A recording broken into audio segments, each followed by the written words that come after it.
Bonjour à tous, je me trouve actuellement devant le théâtre du Bolchoï à Moscou, où dans quelques instants nous allons réaliser une interview, non pas pour traiter de la culture russe, mais pour parler d'antisémitisme. En septembre dernier, l'Institut de sondage Levada Center a révélé que 80% des juifs russes ressentaient une diminution de l'antisémitisme depuis la chute de l'URSS. S'il régresse considérablement en Russie, dans d'autres pays européens, l'antisémitisme ne cesse d'empirer. En effet, d'après un autre sondage, 90% des juifs allemands, français, italiens, espagnols, belges, hongrois et polonais ressentent une aggravation. La Russie est le 6e pays au monde qui compte le plus de juifs. Ils sont environ 200 000 d'après les dernières estimations. La population recensée ne semble donc pas être un facteur déterminant pour expliquer l'antisémitisme. Alors comment se fait-il que dans un pays en proie aux persécutions contre les juifs au 19e et 20e siècle, la communauté juive s'y sent aujourd'hui en sécurité? Derrière les sondages d'opinion, est-ce vraiment le cas? Et si oui, quelle est la recette russe? Élément de réponse tout au long de ce documentaire. Cette jeune femme assise au loin sur un banc devant le théâtre du Bolchoï se prénomme Reini. Installée depuis 5 ans en Russie, cette américaine de 25 ans a été victime d'antisémitisme sur une application de rencontre. Elle nous raconte ce qu'elle a vécu. Reini, merci de revenir sur cette expérience difficile pour vous. Comment est-elle arrivée? J'ai rencontré cette personne sur Bumble. Nous discutions, ça se passait bien, et puis nous avons décidé de poursuivre la conversation sur Instagram. À partir de là, ça a mal tourné. Donc tu es juive? Oui, je le suis. Si c'est un problème, tu peux t'en aller. N'agis pas comme Judas, et tout ira bien. Tu veux dire le personnage biblique? Oui, le juif. Honnêtement, je ne sais pas grand-chose sur lui. Nous n'aimons pas les juifs en Russie. Qu'avez-vous ressenti sur le coup? J'étais sous le choc, bien évidemment, comment ne pas l'être? C'était la première fois de ma vie que je suis discriminée par rapport à ma religion. Cette personne ne savait rien de moi, c'était donc très choquant. Je vais néanmoins vous surprendre, mais malgré cette expérience, je me sens en totale sécurité en Russie. Comment pouvez-vous vous sentir en sécurité en tant que juive après ça? 9 fois sur 10, tout se passe bien lorsque je dis que je suis juive, et même les gens sont plutôt très curieux, ils veulent en savoir plus sur ma religion. Je porte une étoile de David, de temps en temps, je sens des regards sur moi, mais je ne sais pas si c'est lié à cela. Je ne ressens aucune haine, voilà pourquoi je me sens en sécurité.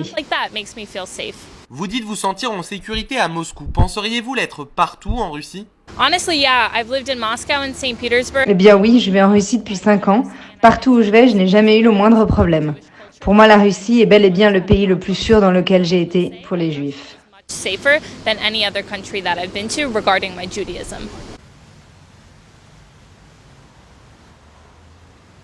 Mais les Juifs sont-ils vraiment en sécurité en Russie? Nous nous rendons à la yeshiva Torat Chaim, centre d'éducation juif, où la veille, en plein milieu de la nuit, un individu a pénétré les lieux.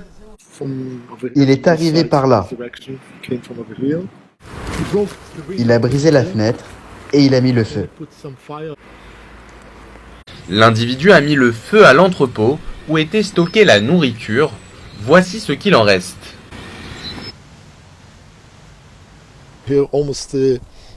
Cela fait maintenant 20 ans que je vis ici. Cela doit être la 2e ou 3e fois que quelqu'un me fait comprendre que je suis juif et que je n'ai rien à faire ici.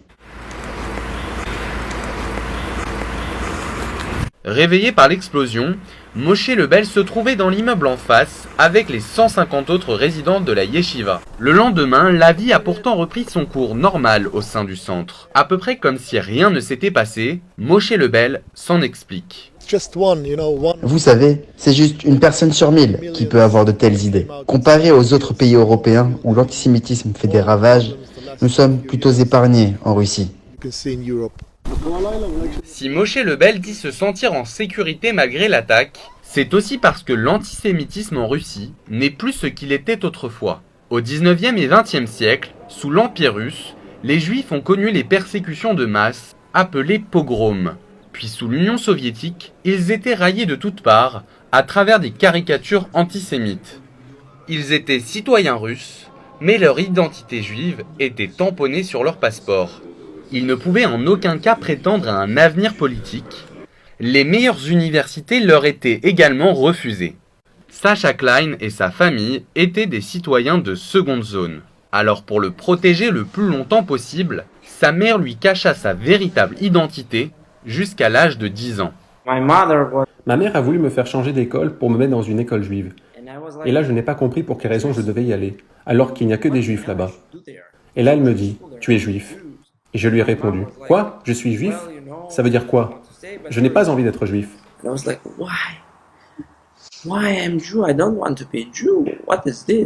Pour des raisons de sécurité, Sacha et sa famille ont été contraints d'abandonner leurs racines jusqu'en 1991. Bien que les Juifs n'avaient plus besoin de se cacher, la chute de l'URSS n'a néanmoins pas mis fin à toutes les formes d'antisémitisme. À l'université, nous étudions les religions, et notamment le judaïsme. Voyant que je m'y connaissais, la professeure m'a demandé si j'étais juif. J'ai répondu oui, et elle m'a dit « honte à toi ».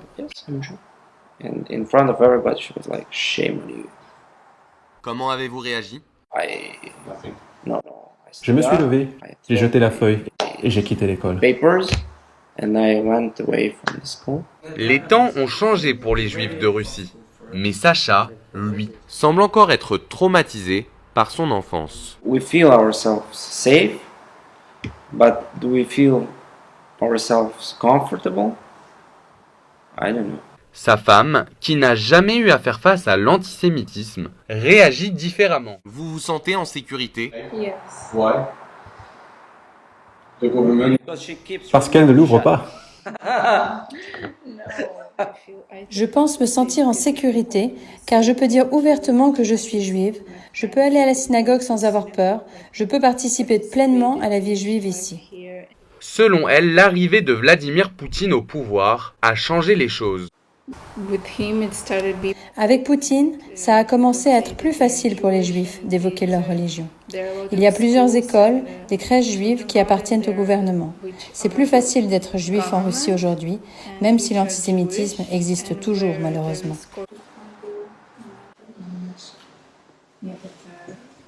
Nous nous rendons à présent à la synagogue Marina Rocha, où un certain Vladimir Poutine y a bel et bien trouvé sa place.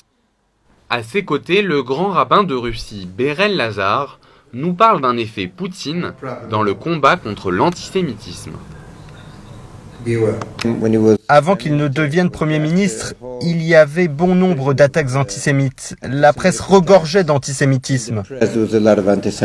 Quand il est devenu président, il a dit très clairement qu'il ne cautionnerait aucune forme d'antisémitisme. En revanche, selon Berel Lazar, il existe deux cas de figure où l'antisémitisme redeviendrait une menace pour les Juifs. Dire que la Russie est débarrassée de l'antisémitisme est toutefois exagéré. D'une part, si l'économie se porte mal, il y aura toujours des gens qui mettront la faute sur les Juifs, c'est connu.